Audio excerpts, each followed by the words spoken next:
زمونږ د یوټیوب چینل خوږو او قدرمنو لیدونکو په سلامونه مو هرکلی کوم. حاضر شویم د یوه تازه سپورټي خبر سره. محمد نبي ساحل د شل اوریزو سیالیو الراونډرانو لیست کې لومړی مقام خپل کړ.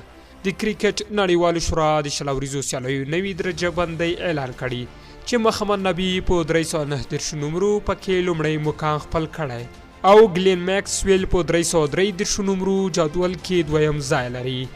همدارنګه محمد نبي د 500 اوریزو سیالیو الراونډرانو لیست کې بیا دریم مقام لري او رشید خان پنځم مقام کې دی. د یوټیوب چینل خوږو او قدرمنو لیدونکو تر بل یو داسې تازه خبر مو په خدای سپارم. ښاد آباد خوشحاله اوسئ.